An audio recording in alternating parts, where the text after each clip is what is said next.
Hey everyone, thank you for stopping by Living to Do's review of The Shy Season 6, Episode 10, called Want This Smoke? Before I get started with this review, please like the video and subscribe to the channel. I would really appreciate it, and I thank you in advance. Okay, let's talk about it. Episode 10, we see Victor. He is I think he's a city councilman, and he's giving a speech, and he's wanting to open up a mental health facility in the city of Chicago because he says, healing starts from within yourself.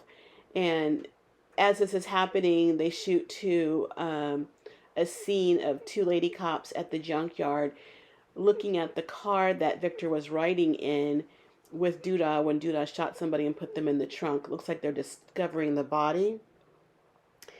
And he is a political figure asking for a mental health facility with they have flashbacks of him, I guess, putting guns to people's head. So he knows he's in need of help. With Victor in his new position, I think one of those steps to get a council for mental health would be great.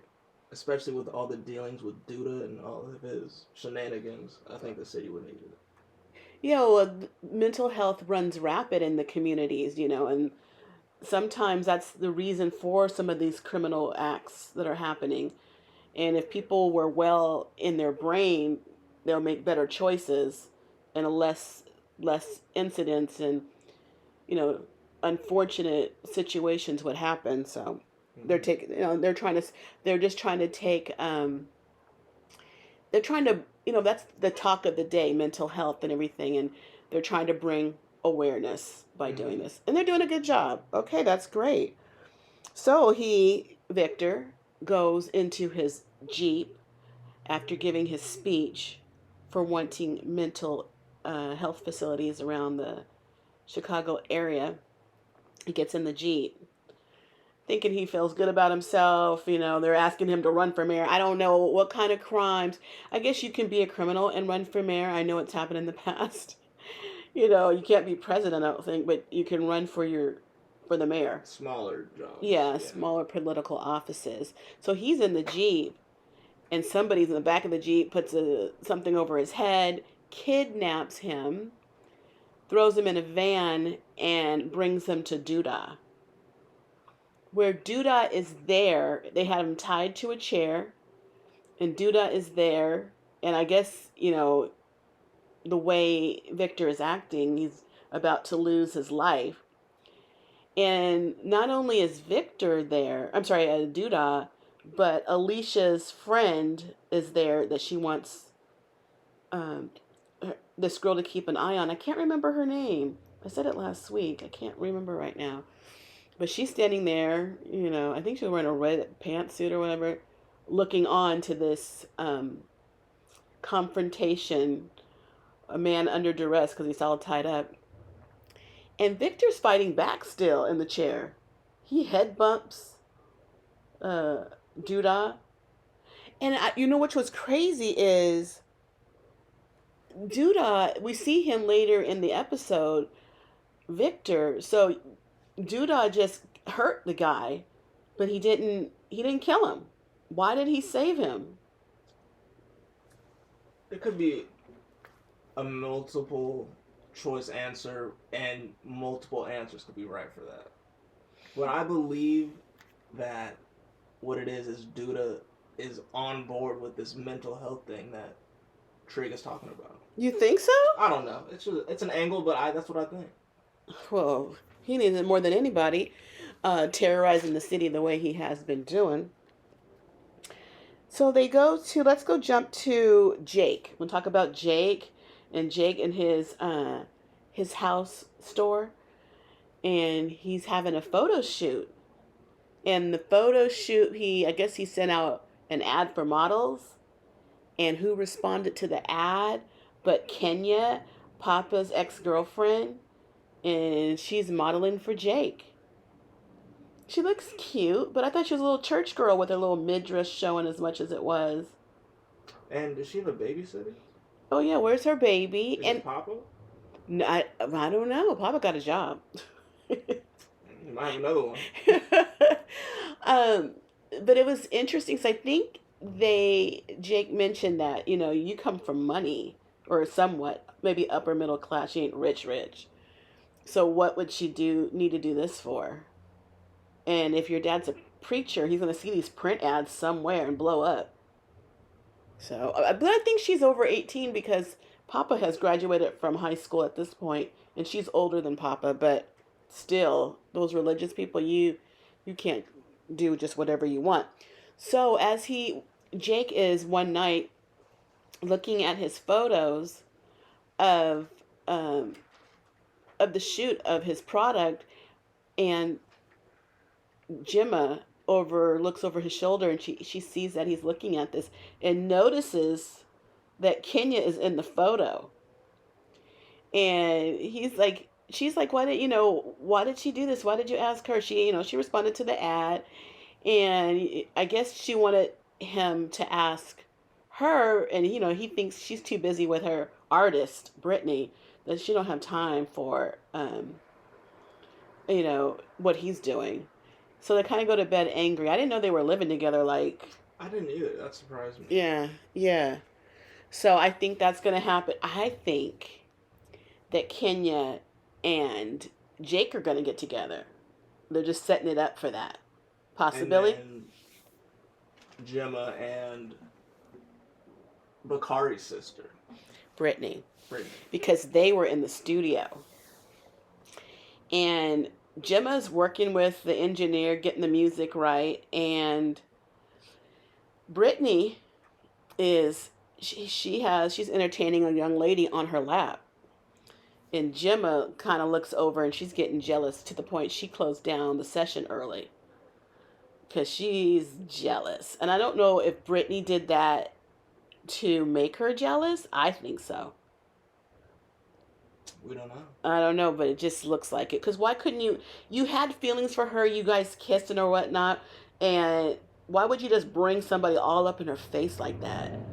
Have that situation at your house. You know what I mean? Not in a professional setting. Right. Okay. So we see that Lynette is back, and Lynette is in school or college, I guess. And is she in college? I believe that would be college. If she's saying professor, right? Yeah, that's right. I thought she was a year younger than them. But maybe not. She's the same age as them. So Lynette, anyway, she goes to college and she has a professor where they're introducing Kadeem Hardison's character, Dwayne Wayne from a different world, looking like a granddaddy these days. He is the professor. And this is where the writing gets a little janky for me. Lynette tells this to Bakari. I guess he comes over her house to get a stash that he left. He trusts her with his stuff. And while he's over there, she's asking him to be a guest. I don't know, you can have guests in her college class to, hear this professor. I think she's just, in awe about, being a new student in a new school and hearing new information told to you differently, starting to inspire her. She's sharing this information with Bakari. And he's up for it, and he goes to the class. And then later, after class, they run into the teacher. So we're introduced, Professor Elliot is what his name is introduced to Bakari. And Lynette says, he doesn't go to this school. He's my guest. But, we should have something, for people like this who, we're trying to make it, but can't go those normal avenues to do so. And he has some type of group thing or he's willing to do, and he wants him to come at 5:00. Don't be late, take it seriously. And when that day comes for this appointment, he runs to make it, and Professor Elliot is in the process of locking the door because Bakari is late, and he's pleading with the professor that he needs this. And so he says, it's about my life. Either I'm going to go to jail or I'm going to die. I need this. pleading with the professor to open up, let him in. They go into the office, and the professor gives him a journal to start journaling. He wants him to put down his feelings and whatnot, and he's going to work with him that way. So I think that storyline is going to develop, and of course, the big character name like Kadeem Hardison playing that character. There's more to come. We see that's going to be more to come.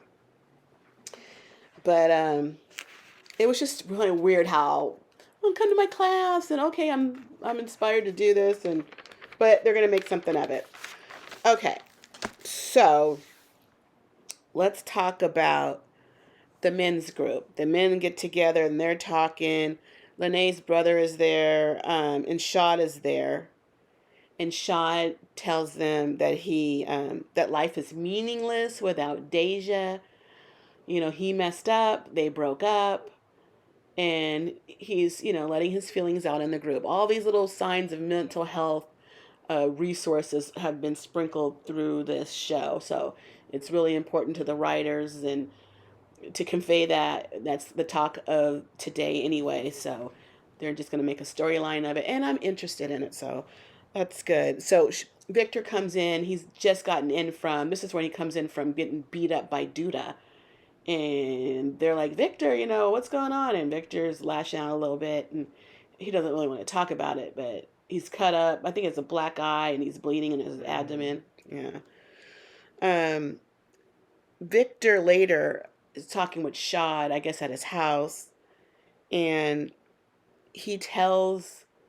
Shad tells Victor how he messed up with Deja, what exactly happened.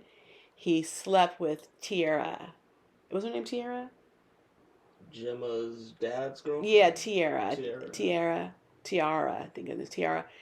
And that used to be Victor's fake girlfriend, Oh, yeah. Decoy girlfriend. I forgot. Yeah. Now, he said that he slept with Tiara, or Tiana, whatever her name is, on Valentine's Day. And, so, which is crazy because Valentine's Day is for the main chick. The side chick day is the 15th, the day after. But what you doing with her? You messed up big time. And he tries to go to Deja's work gallery with flowers to apologize. Deja's like, get out of here. She ain't trying to hear it. You messed up big time. That woman was working, bringing home the money. You're sitting at her house waiting for her to come home, and you messing around. You deserve nothing. I love you to death, but my God, how do you think she feels? That hurts.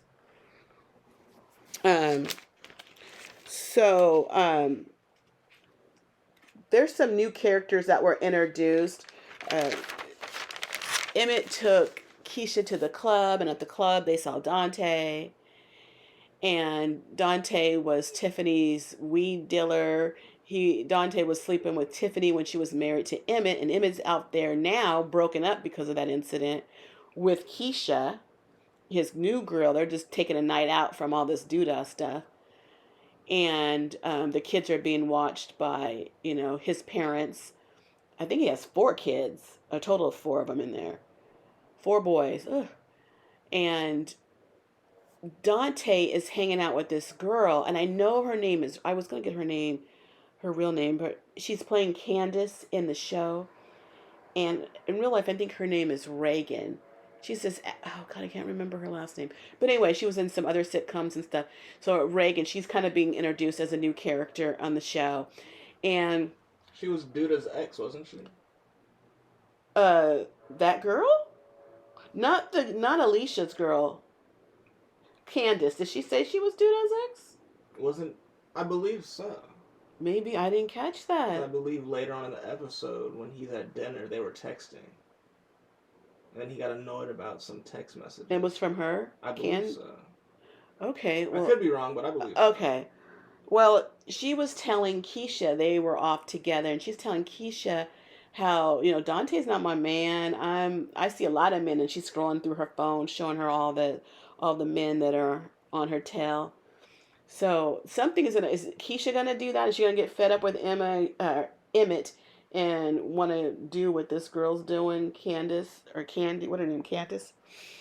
So they're just kind of introducing some more characters. So that's coming through.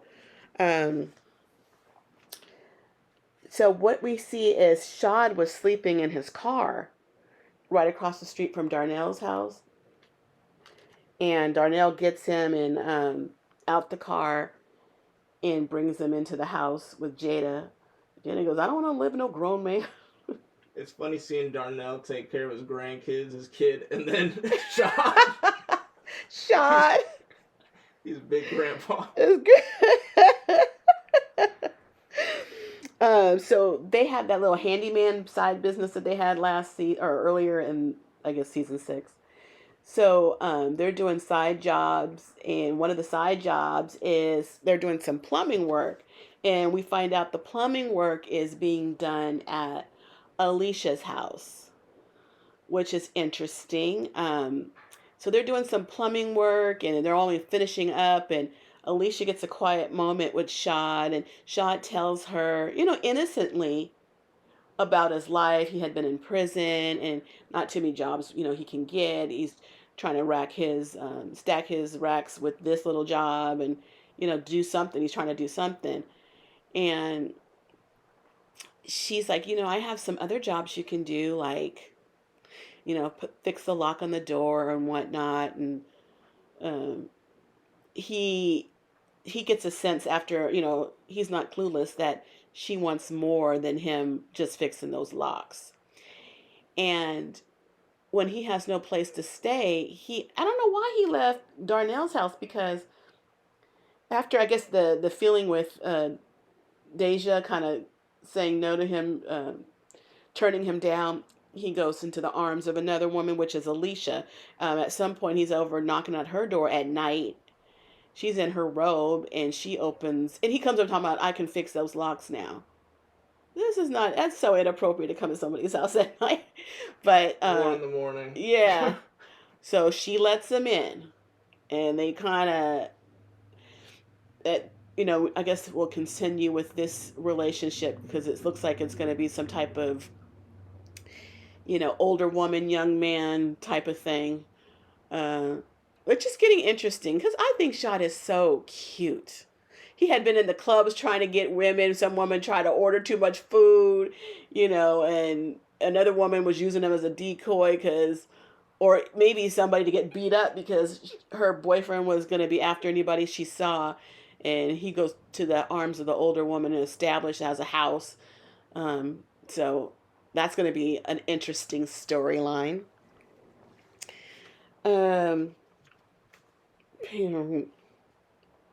So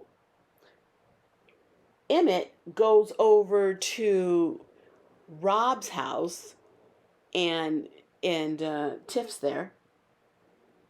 Nice apartment that Alicia, his mother, owns. She owns what they say various places around the city. So it's a high rise, like a penthouse or whatnot.